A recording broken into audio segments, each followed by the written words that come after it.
చీకటి కోన పులులన్నీ ఏకమై ఉరిమితే ఆకాశమే మెరుపై నేలని తాకితే దానికి కారణం ఒక్కటే కదా, గంగా.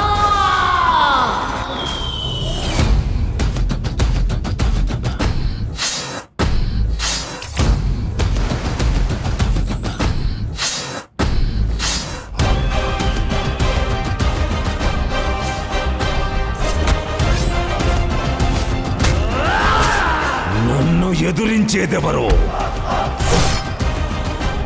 ఎదురు ఇస్తాం.